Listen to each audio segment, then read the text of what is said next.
कुछ दास्तानें वक्त की गर्द में दब जाती हैं और कुछ वक्त के सीने पर ऐसे गहरे जख्म छोड़ जाती हैं जिनकी कसक बरसों महसूस की जाती है। मेरा नाम आज़ा है और मेरी जिंदगी की किताब का हर वरक आंसुओं की स्याही और सब्र के कलम से लिखा गया है। मैं मुल्तान के एक ऐसे महल्ले की बासी थी जहां सफ़ेद पोशी का भरम रखना किसी जिहाद से कम ना था। हम दो ही तो जी थे, मैं और मेरी बेवा माँ। वो माँ जिसने अपने वजूद का ईंधन जलाकर मेरे ख्वाबों के चिराग रोशन रखे थे। वो रात गए तक पुरानी सिलाई मशीन पर झुकी रहती। इस मशीन की घरघराहट मेरे कानों में किसी लोरी की तरह रस घोलती थी, क्योंकि मैं जानती थी कि ये आवाज़ मेरी तालीम और मेरे रोशन मुस्तकबिल की ज़ामिन है। मेरा ख्वाब एक आला सरकारी अफसर बनना था।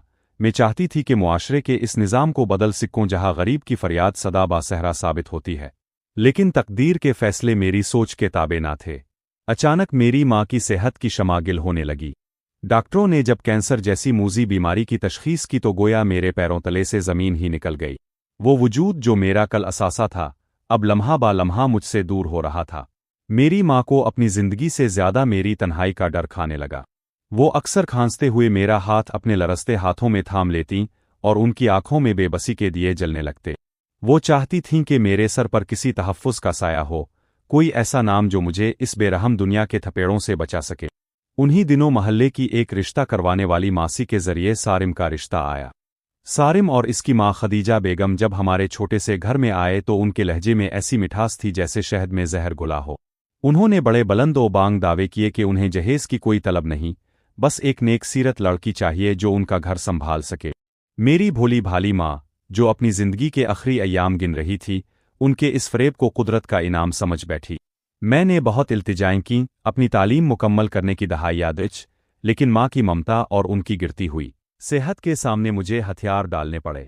निहायत सादगी से मेरा निकाह सारिम से कर दिया गया और मैं अपनी माँ की दुआओं के साए में रुखसत होकर एक नए घर में आ गई। रुखसती के वक्त मेरी आंखों में जो आंसू थे वो अपनी माँ से बिछड़ने के थे, लेकिन मुझे क्या मालूम था कि ये आंसू अब मेरी जिंदगी का मुस्तकिल उन्वान बनने वाले हैं। निकाह की अगली ही सुबह इस घर का असली चेहरा निकाब उलटकर मेरे सामने आ खड़ा हुआ। खदीजा बेगम के लहजे की मिठास तलखी में बदल चुकी थी और सारिम, जो बज़ाहिर शरीफ अलनफ्स लगता था, एक जालिम शौहर के रूप में ढल गया। घर में सारिम की बहन अरीशा की शादी की तैयारियां चल रही थीं और मुझे एहसास दिलाया गया कि मैं इस घर में एक बहू नहीं बल्कि एक बोझ बनकर आई हूं। मेरे लाए हुए चंद सादा से कपड़ों और मुख्तसर सामान को देखकर ऐसे तंज के निश्तर चलाए गए कि मेरा कलेजा छलनी हो गया। खदीजा बेगम ने मेरे सूटकेस खोलकर बरामदे में फेंक दिए और चलाई, ये क्या 2-4 सस्ते जूड़े उठा लाई हो? तुम्हारी माँ ने मेरी बेटी की शादी के लिए क्या भेजा है? मैं खामोश रही। मेरा कसूर सिर्फ ये था कि मैं एक गरीब घर की बेटी थी। अगले ही दिन जब नंद अरीशा की बारात आई तो एक अजीब तमाशा बरपा हुआ। घर को रोशनियों से सजाया गया था, लेकिन मेरी जिंदगी में अंधेरा छाने वाला था। लड़के वालों ने ऐन निकाह के वक्त एक नई गाड़ी और भारी रकम का मुतालबा कर दिया। खदीजा बेगम उनके पैरों में गिरकर रोती रहे, मिन्नतें करती रहे, लेकिन वो संगदिल लोग बारात वापस ले गए। इस वाक़ये ने पूरे घर को मातमकदा बना दिया, लेकिन इसका सारा मलबा मुझ पर गिरा। खदीजा बेगम ने मुझे मनहूस करार दे दिया। उनका कहना था कि मेरे मनहूस कदमों की वजह से उनकी बेटी की जिंदगी बर्बाद हुई। सारिम ने भी अपनी माँ की हाँ में हाँ मलाई और मुझ पर हाथ उठाने से भी गुरेज ना किया। इस रात मैंने ठंडे फर्श पर लेटे हुए ये सोचा कि क्या यही वो तहफ़्फ़ुज़ था जिसका ख्वाब मेरी माँ ने देखा था। सारिम ने गुस्से में आकर मेरा बाजू मरोड़ा और कहा, तुम्हारी वजह से मेरी बहन की डोली नहीं उठी, अब तुम इस घर में एक नौकरानी बनकर रहोगी, वरना याद रखना मैं तुम्हारी हड्डियां तोड़ दूंगा। दिन गुजरते गए और मेरी हैसियत इस घर में एक बेदाम गुलाम की सी हो गई। सुबह के काज़िब उजाले से लेकर रात के अंधेरे तक मैं घर की मशक्क़त में जती। पूरे घर की सफाई, कपड़े धोना और उनकी पसंद के खाने बनाना मेरी वाहिद जिम्मेदारी बन चुकी थी। गालियाँ और ताने मेरा रिस्क बन चुके थे। मैं अपनी बीमार माँ को कुछ नहीं बता सकती थी, क्योंकि मैं जानती थी कि मेरी तकलीफ़ की खबर उनके लिए पैगाम अजल साबित होगी। एक रोज़ मैं किचन में बर्तन धो रही थी कि खदीजा बेगम अंदर दाखिल हुईं और सालन की पतीली फर्श पर दे मारी। ये सालन है आज़हर, तेरी माँ ने तुझे कुछ सिखाकर नहीं भेजा। मैंने कांपते हाथों से फर्श साफ करना शुरू किया तो उन्होंने मेरी कमर पर ठोकर मारी। इसी दौरान सारिम भी आ गया। इसने मेरी फरियाद सुनने के बजाय उल्टा मुझे बालों से पकड़कर घसीटा। अरीशा अपने कमरे से निकलकर कहकहे लगाती और मेरी बेबसी का मजाक उड़ाती। लेकिन एक दिन वही हुआ जिसका मुझे डर था। महल्ले की एक खातून कुलसूम आपा बदहवास होकर हमारे घर आए और बताया कि मेरी माँ की हालत तशवीशनाक है और वो हस्पताल में अपनी जिंदगी की आखिरी सांसें ले रही हैं। मैं तड़प उठ, मैंने खदीजा बेगम और सारिम के हाथ जोड़े, उनके पाँव पकड़े कि मुझे एक बार अपनी माँ की सूरत देखने दे, लेकिन उनके दिल पत्थर के हो चुके थे। खदीजु बिमखा राम बंदरो। पहले घर का काम खत्म करो फिर सोचेंगे। सारिम ने दरवाज़ा बाहर से मुकफ्फल कर दिया और मुझे अपनी माँ के आखिरी लम्हात में उनके पास जाने नहीं दिया। मैं सारी रात इस बंद कमरे में दीवारों से सर टकराती रही, खुदा से गिड़गिड़ा कर उनकी जिंदगी की भीख मांगती रही, लेकिन दीवारों से सिर्फ मेरी अपनी ही आवाज़ टकरा कर वापस आती रही। अगली सुबह जब सारिम ने दरवाज़ा खोला तो कुलसूम आपा दोबारा आई थीं। उनकी आंखों की वीरानी ने सब कुछ बयान कर दिया। मेरी माँ मुझे पुकारते पुकारते इस जहान फ़ानी से रुखसत हो गई थीं। इस खबर ने मुझसे मेरे जीने की हर उमंग छीन ली। मेरा दिमाग सुन हो गया और रूह जैसे जिस्म से परवास कर गई। मैं भागती हुई अपने पुराने घर पहुंची जहां मेरी माँ का बेजान वजूद पड़ा था। मैंने अपनी माँ का ठंडा और पीला चेहरा देखा तो मेरी चीखें गिले में फंस कर रह गईं। मैंने अपनी माँ को अपने ही हाथों से मन ओ मिट्टी तले दफनाया। इस वक्त मुझे महसूस हुआ कि मैं इस दुनिया में बिल्कुल तन्हा रह गई हूँ। जनाजे के बाद महल्ले की औरतों ने हमदर्दी जताई, लेकिन मैं जानती थी कि ये सब आर्जी है। मुझे वापस इसी जहन्नम में जाना था क्योंकि मेरे पास सर छुपाने की और कोई जगह ना थी। जनाजे के 2 दिन बाद जब मैं बोझल कदमों और टूटे हुए दिल के साथ वापस ससुराल पहुंची तो वहां का मंजर ही बदला हुआ था। घर में खुशी का समा था, खोलक बज रही थी और रंग बरंगी रोशनियां चमक रही थीं। कामरान एक शानदार सूट पहने सोफे पर बैठा हुआ था और इसके साथ एक और औरत जिसका नाम रेहाना था, दुल्हन के जूड़े में सज्जी बैठी थी। रेहाना एक दौलतमंद और मगरूर औरत मशहूर थी। सारिम और इसकी माँ ने मेरी गैर मौजूदगी का फ़ायदा उठाते हुए दूसरी शादी रचा ली थी। जब मैंने लरसती आवाज़ में सवाल किया तो सारिम ने हिकारत से मेरी तरफ देखा और एक खाकी रंग की फ़ाइल मेरी तरफ उछाल दी।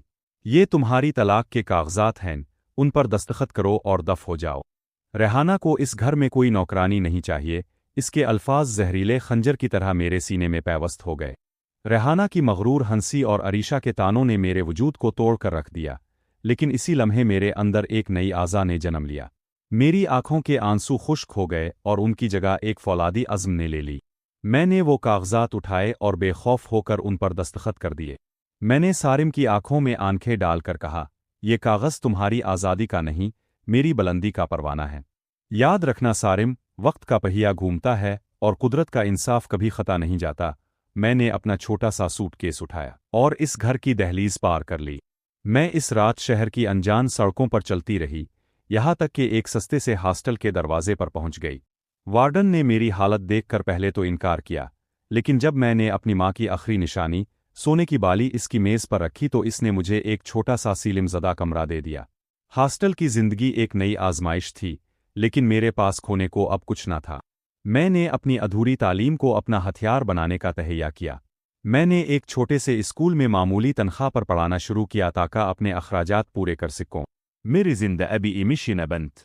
मैं सुबह स्कूल जाती, दोपहर को कॉलेज की क्लासें लेती और रात भर जाग कर मुकाबले के इम्तिहान की तैयारी करती। कई रातें ऐसी गुजरीं जब मेरे पास खाने को कुछ ना होता। मैं सिर्फ पानी पीकर सो जाती ताकि किताबें खरीदने के पैसे बच सके। मेरी रूममेट सबा अक्सर कहती, आज़ा तुम खुद को ख़त्म कर दोगी, कुछ तो रहम करो अपने आप पर। लेकिन मैं इसे सिर्फ ये जवाब देती, सबा, जिनकी माएँ अस्पतालों में तड़प कर मर जाती हैं, उन्हें थकावट महसूस नहीं होती। 5 साल का तवील अरसा बीत गया। उन 5 सालों में मैंने ना आराम किया ना किसी खुशी में शरीक हुई। मेरी जिंदगी का सिर्फ एक ही मकसद था, अपने पैरों पर खड़ा होना। और फिर वो दिन आ गया जिसका मुझे बरसों से इंतज़ार था। पब्लिक सर्विस कमीशन का नतीजा निकला और मैंने पूरे सूबे में पहली पोजीशन हासिल की। जब मेरा नाम लिस्ट में सबसे ऊपर आया तो मैं सजदे में गिरकर देर तक रोती रही। मेरी तकर्रुरी बतौर ज़िलई अफसर मेरे अपने ही शहर में हुई। जिस दिन मैंने अपना सरकारी दफ्तर संभाला, इस दिन मुझे महसूस हुआ कि सब्र का फल कितना मीठा होता है।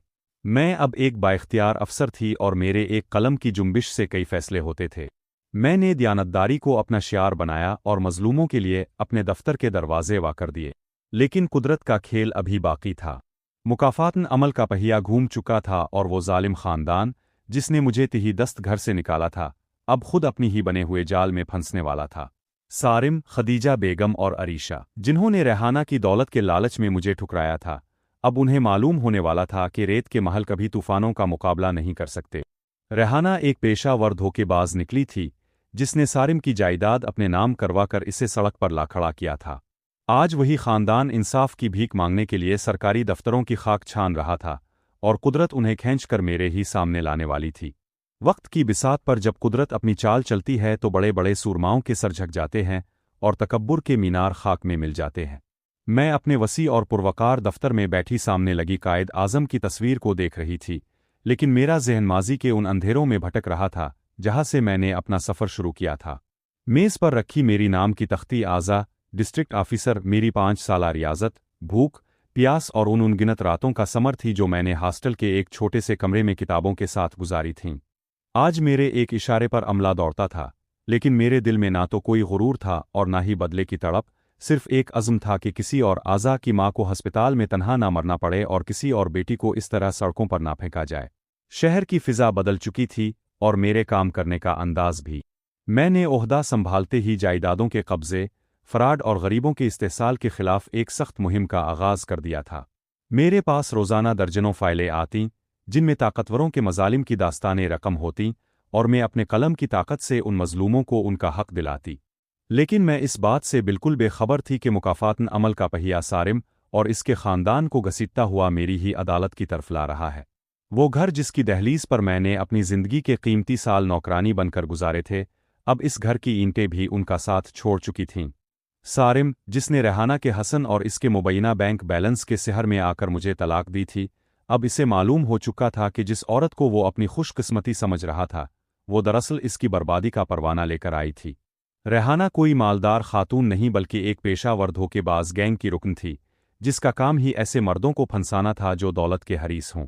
نکاح کے محض 2 سال بعد ہی ریحانہ نے سارم کی جائیداد، وہ پرانا خاندانی مکان جس پر خدیجہ بیگم کو بڑا ناز تھا، اور سارم کے کاروبار کے تمام کاغذات نہایت چال بازی سے اپنے نام کروا لیے تھے۔ ایک سرد صبح ریحانہ نے اپنے گینگ کے چند غنڈوں کے ساتھ مل کر سارم، خدیجہ بیگم اور عریشہ کو اسی طرح دھکے دے کر گھر سے نکال دیا تھا جیسے انہوں نے مجھے نکالا تھا۔ خدیجہ بیگم، جو کبھی میری آواز پر گرجتی تھیں، اب سڑک کنارے بیٹھ کر اپنے بکھرے ہوئے سامان کو دیکھ کر بین کر رہی تھیں۔ سارم، جس کی مردانگی صرف مجھ جیسی بے بس عورت پر چلتی تھی، اب ریحانہ کے غنڈوں کے سامنے ہاتھ جوڑ کر بھیک مانگ رہا تھا کہ اسے صرف ایک رات سر چھپانے کی جگہ دے دی جائے۔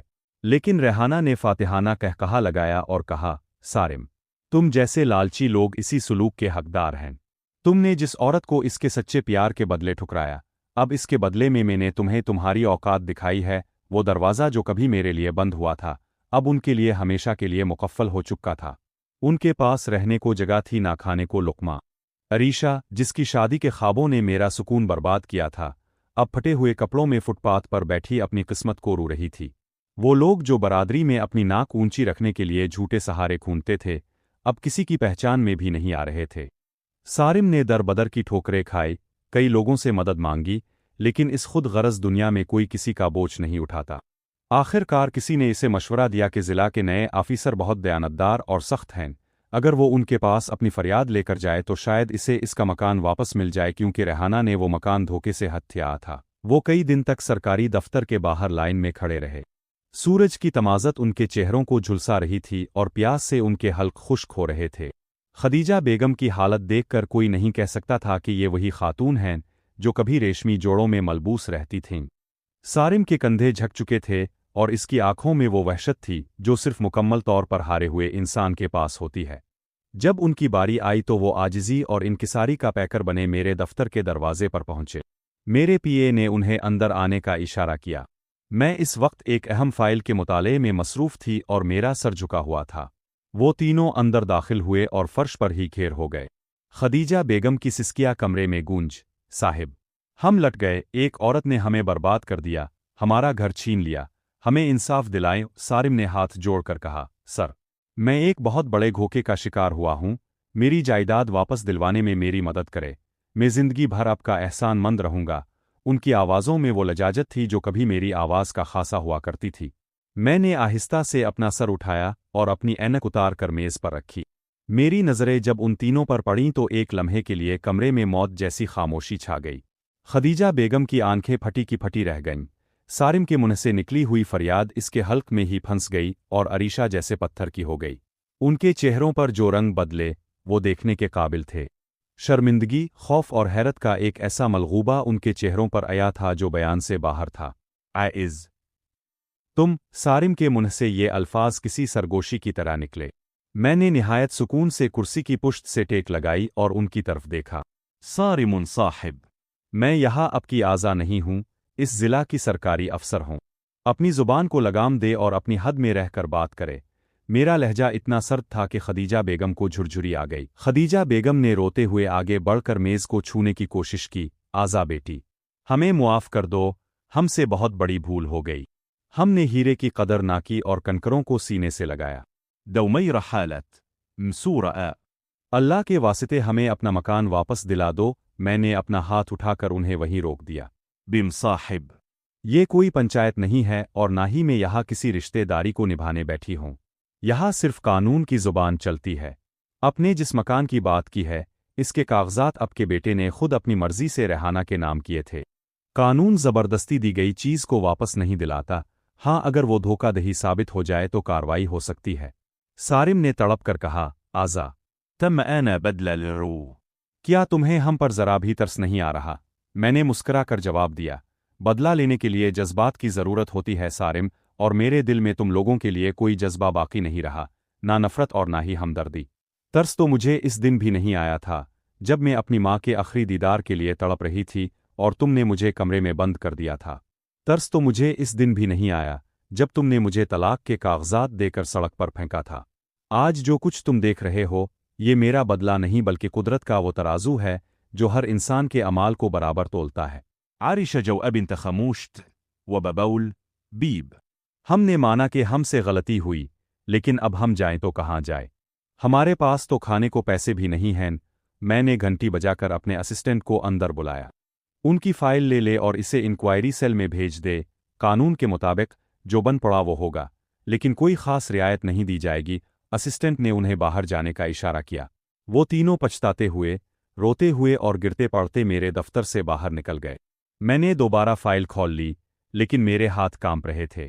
یہ کمزوری نہیں تھی بلکہ اس بات کا احساس تھا کہ انسان کتنا ہی طاقتور کیوں نہ ہو جائے، ایک دن اسے اپنے کیے کا حساب دینا ہی پڑتا ہے۔ اگلے چند دنوں میں نے خفیہ طور پر ریحانہ اور اس کے گینگ کی تحقیقات شروع کروا دے۔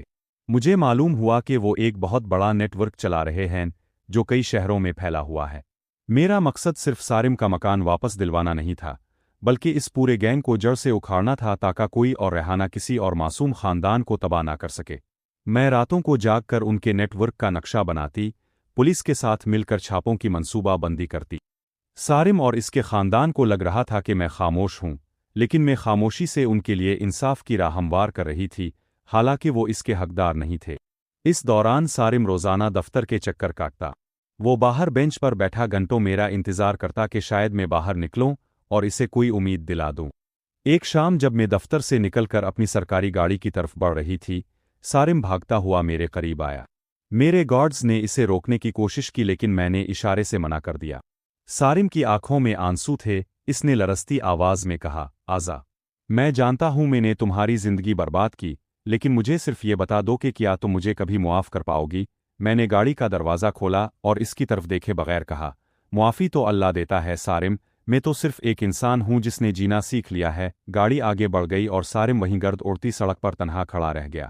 کچھ ہی دن گزرے تھے کہ پولیس نے ریحانہ کے ٹھکانے پر چھاپا مارا اور اسے رنگے ہاتھوں گرفتار کر لیا۔ اس کے پاس سے درجنوں جائیدادوں کے جعلی کاغذات برآمد ہوئے، جن میں سارم کے گھر کی رجسٹری بھی شامل تھی۔ کیس عدالت میں چلا گیا اور ریحانہ کو 10 سال قید کی سزا سنائی گئی۔ عدالت نے سارم کا گھر اسے واپس کرنے کا حکم دے دیا، لیکن ایک شرط کے ساتھ کہ جب تک وہ جائیداد کے ٹیکس اور قانونی چارہ جوئی کے اخراجات جمع نہیں کرواتا، گھر سرکار کی تحویل میں رہے گا۔ سارم کے پاس ایک روپیہ بھی نہیں تھا، اور یہی وہ مقام تھا جہاں اسے اپنی اصل بے بسی کا احساس ہوا۔ خدیج بن دوبارة مرأس أسبار وقالت انہوں نے میرے سامنے اپنا دوپٹہ پھیلایا اور کہا، آزا، ہمیں گھر مل گیا ہے، لیکن ہمارے پاس اسے چھڑانے کے پیسے نہیں ہیں۔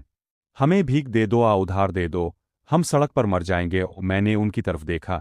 ان کا وہ غرور جو کبھی آسمان سے باتیں کرتا تھا، اب خاک میں مل چکا تھا۔ میں نے اپنے دراز سے ایک چیک بک نکالی اور ایک خطیر رقم کا چیک کاٹ کر ان کی طرف بڑھا دیا۔ یہ بھیک نہیں ہے اور نہ ہی احسان، یہ میری اس ماں کی طرف سے ایک تحفہ ہے جسے اپنے آخری وقت میں دیکھنے نہیں دیا تھا۔ वो हमेशा कहती थीं कि बुराई का जवाब भलाई से देना चाहिए। खदीजा बेगम वो चेक लेकर वही फूट फूट कर रोने लगे, लेकिन मैंने उनसे नजरें फेर ले। कहानी अभी खत्म नहीं हुई थी। अभी तो उन लोगों को इस घर में रहकर इस खालीपन का एहसास होना था जो उन्होंने मेरी जिंदगी में पैदा किया था। इंसान की जिंदगी में कुछ लम्हात ऐसे आते हैं जब इसे महसूस होता है कि इसने सब कुछ पा लिया है, लेकिन हकीकत में वो पाना ही सबसे बड़ी आजमाइश बन जाता है। मैंने सारिम और इसके खानदान को उनका घर वापस दिलवाने के लिए वो रकम तो दे दी थी, लेकिन मेरे दिल के किसी कोने में अब भी एक वीरानी सी थी। वो रकम जो मैंने चेक की सूरत में खदीजा बेगम को थमाई थी, वो दरअसल मेरी कई सालों की जमा पूंजी थी जो मैंने अपनी माँ के नाम पर एक फलाही इदारा बनाने के लिए रखी थी। लेकिन इस दिन मुझे लगा कि उन लोगों को उनकी औकात दुखाने के लिए सिर्फ ताकत काफ़ी नहीं है, बल्कि अखलाक की वो बुलंदी दुखाना ज़रूरी है जहाँ तक उनकी सोच भी नहीं पहुँच सकती थी। सारिम और इसका ख़ानदान अपने इसी पुराने घर में वापस लूट आया, जिसकी दीवारों से कभी मेरी सिसकियाँ टकराती थीं। रेहाना के गुंडों ने घर का हशर कर दिया था। कीमती फर्नीचर टूट चुका था और दर व दीवार पर गुर्बत व इफलास के साए मंडला रहे थे। खदीजा बेगम ने घर में दाखिल होते ही ज़मीन को चूमा, लेकिन वो ज़मीन अब उन्हें वो सुकून नहीं दे रही थी जो कभी उनका मान हुआ करता था। सारिम अपने कमरे में गया तो इसे हर तरफ मेरी ही मौजूदगी का एहसास होने लगा। वो बिस्तर जहाँ कभी मैं खामोशी से आंसू बहाती थी, अब इसे कांटों की तरह चुभ रहा था। अरीशा, जिसके जहेज और शादी की फिक्र ने मेरी जिंदगी बर्बाद की थी, अब वो एक ऐसी औरत बन चुकी थी जिसे अपनी परछाई से भी डर लगता था। उन लोगों के पास घर तो आ गया था, लेकिन इस घर की रौनकें हमेशा के लिए रुखसत हो चुकी थीं। महल्ले वाले जो कभी उनकी खुशहाली की मिसालें देते थे, अब उन्हें नफरत और हिकारत की नज़र से देखते थे। हर कोई जानता था कि सारिम ने एक नेक और वफादार बीवी को ठुकरा कर एक फराडन से शादी की थी और अब वो इसी बीवी के सदक़े पर दोबारा इस घर में आबाद हुआ है। ये समाजी जिल्लत उनके लिए किसी जिस्मानी सज़ा से कहीं ज़्यादा तकलीफ दे थी। सारिम ने कई बार कोशिश की कि वो दोबारा अपना कारोबार शुरू करे, लेकिन बाजार में कोई इसे उधार देने को तैयार ना था। इसकी साख मिट्टी में मिल चुकी थी और वो एक हारे हुए जवारी की तरह अपने ही घर में कैद होकर रह गया था। दूसरी तरफ मेरी जिंदगी एक नई और रोशन शाहरा पर गामजन थी। मैंने अपने शहर में ख़वातीन के लिए एक बड़ा दस्तकारी मरकज़ और तालीमी इदारा कायम करने का मंसूबा बनाया था। मैं चाहती थी कि उन लड़कियों को बाइख्तियार बनाऊं जिन्हें सिर्फ इसलिए कमज़ोर समझा जाता है कि वो गरीब हैं। मैंने अपनी माँ के नाम पर मरियम बेगम फलाही मरकज़ की बुनियाद रखी। जिस दिन इस मरकज़ का इफ्तिताह हुआ, पूरा शहर वहाँ मौजूद था। मीडिया के नुमाइंदे, शहर के मुअज़्ज़िज़ीन और वो तमाम लोग जिन्होंने मेरी जिदोजहद को देखा था, सब मेरी कामयाबी पर रश्क कर रहे थे। मैं स्टेज पर बैठी तकरीर कर रही थी। ताकत सिर्फ कुर्सी और ओहदे में नहीं होती, ताकत इस ज़र्फ़ में होती है जो दुश्मन को भी मुआफ़ करने का हौसला रखता हो। तकरीर के दौरान मेरी नज़र मजमा के आखिरी कोने में खड़े एक शख्स पर पड़ी। वसारिम था। इसका हुलिया उजड़ा हुआ था, बाल बड़े हुए और आंखों में वही पछतावा जो अब इसका मुकद्दर बन चुका था। वो मुझे देख रहा था, शायद अपनी इस हार को देख रहा था जो इसे मेरी जीत की सूरत में मिली थी। मैंने अपनी नज़रें फेर ले। अब मुझे इसके होने आ ना होने से कोई फ़र्क नहीं पड़ता था। मेरी मंजिल अब उन हज़ारों लड़कियों की ज़िंदगियों में उजाला करना था जो मुआशरे के जुल्म की चुकी में पस रही थीं। मैंने इस दिन महसूस किया कि असल बदला दुश्मन को मारना नहीं बल्कि इसे ज़िंदा रखकर अपनी बुलंदी दुखाना है। वक्त गुजरता गया और सारिम के घर के हालात मज़ीद अबतर होते गए। खदीजा बेगम फालिज का शिकार होकर बिस्तर से लग गईं। कुदरत का इंसाफ देखिए, अब अरीशा को उनकी खिदमत करनी पड़ रही थी, वही खिदमत जो कभी मैंने जी जान से की थी। अरीशा जो कभी पानी का गिलास खुद उठाकर नहीं पीती थी, अब इसे अपनी माँ की गंदगी साफ करनी पड़ती थी। सारिम सारा दिन नौकरी की तलाश में भटकता, लेकिन इसे कहीं काम ना मिलता। आखिरकार इसने एक छोटी सी दुकान पर मुंशी की नौकरी कर ली। वो शख्स जो कभी लाखों में खेलता था, अब चंद हज़ार रुपए के लिए दूसरों की झिड़कियाँ सुनता था। ये इसका वो मुकाफ़ातन अमल था जो इसे हर लम्हा याद दिलाता था कि इसने एक मासूम इंसान के साथ किया था। एक शाम में अपने दफ्तर से घर वापस जा रही थी कि रास्ते में वही पुराना मोहल्ला आया जहां मेरा बचपन गुजरा था। मैंने ड्राइवर से गाड़ी रोकने को कहा।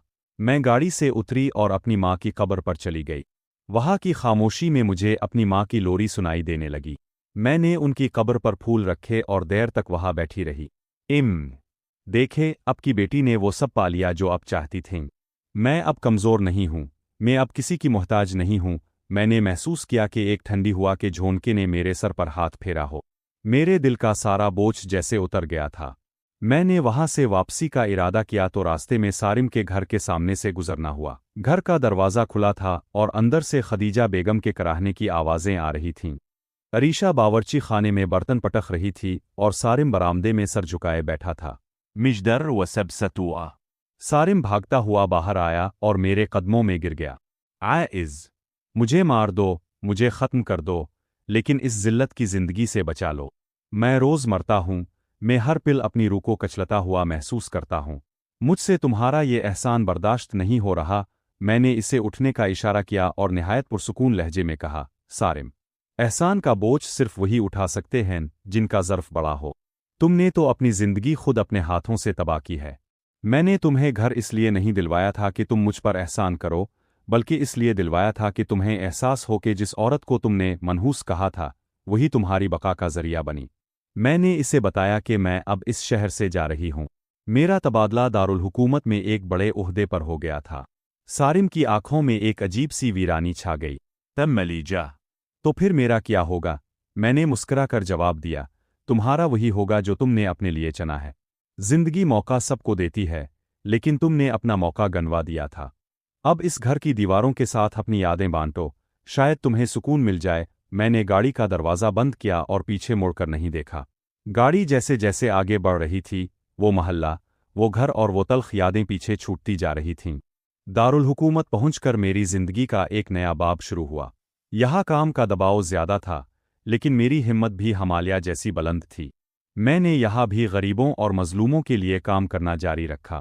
میری دیانتداری اور محنت کے قصے اب اعلیٰ ایوانوں تک پہنچنے لگے تھے۔ حکومت نے مجھے میری خدمات کے اعتراف میں اعلیٰ سول ایوارڈ سے نوازنے کا فیصلہ کیا۔ جس دن ایوارڈ کی تقریب تھی، میں نے اپنی ماں کی وہ پرانی سفید چادر اوڑھی جو وہ نماز کے وقت استعمال کرتی تھیں۔ جب میرا نام پکارا گیا اور میں اسٹیج پر پہنچی تو حال تالیوں کی گونج سے لرز اٹھا۔ ایوارڈ وصول کرتے وقت میری آنکھوں میں آنسو تھے، لیکن یہ خوشی کے آنسو تھے۔ تقریب کے بعد جب میں اپنے ہوٹل کے کمرے میں واپس آئی تو مجھے ایک خط ملا۔ یہ خط کلثوم آپا نے لکھا تھا۔ انہوں نے بتایا تھا کہ خدیجہ بیگم کا انتقال ہو گیا ہے اور سارم اب مکمل طور پر ذہنی توازن کھو چکا ہے۔ وہ سارا دن گلیوں میں بھٹکتا رہتا ہے اور ہر آنے جانے والی عورت کو آزا کہہ کر پکارتا ہے۔ عریشہ نے کسی سے شادی کر لی تھی اور وہ اب اس گھر کو بیچ کر کہیں دور چلی گئی ہے۔ سارم اب اسی فٹ پاتھ پر سوتا ہے جہاں کبھی اس نے مجھے اور میری ماں کو مرنے کے لیے چھوڑا تھا۔ یہ خبر سن کر میرا دل ایک لمحے کے لیے لرزا، لیکن پھر مجھے وہ رات یاد آ گئی جب میں اپنی ماں کے جنازے پر تنہا رو رہی تھی۔ قدرت کا انصاف مکمل ہو چکا تھا۔ آج میں اپنے بنگلے کے لان میں بیٹھی ڈھلتے ہوئے سورج کو دیکھ رہی ہوں۔ میری زندگی میں اب کوئی سارم نہیں ہے، کوئی خدیجہ بیگم نہیں ہے، صرف ایک سکون ہے جو مجھے اپنی محنت اور سچائی سے ملا ہے۔ میں نے سیکھا ہے کہ عورت اگر ٹھان لے تو وہ صحراؤں میں بھی گلستان کھلا سکتی ہے۔ میری کہانی ان تمام عورتوں کے لیے ایک پیغام ہے جو خود کو بے بس سمجھتی ہیں۔ یاد رکھیں، اب کی طاقت اب کے آنسوؤں میں نہیں، اب کے اس فیصلے میں ہے کہ اپنے دوبارہ اٹھنا ہے نہیں۔ میری ماں کا خواب پورا ہو چکا تھا۔ میں اب صرف ایک سرکاری افسر نہیں تھی، میں ایک ایسی امید تھی جو ہزاروں دلوں میں جل رہی تھی۔ میں نے اپنی ڈائری کھولی اور اس کے آخری صفحے پر لکھا، انصاف صرف عدالتوں میں نہیں ہوتا، انصاف اس وقت ہوتا ہے جب مظلوم کی انا آسمان تک پہنچتی ہے اور ظالم کا تخت الٹ جاتا ہے۔ میری داستان ختم ہوئی، لیکن میری جدوجہد ہمیشہ جاری رہے گی۔ سورج مکمل طور پر غروب ہو چکا تھا، لیکن میرے دل میں ایک نئی صبح کا اجالا تھا جو کبھی ختم ہونے والا نہیں تھا۔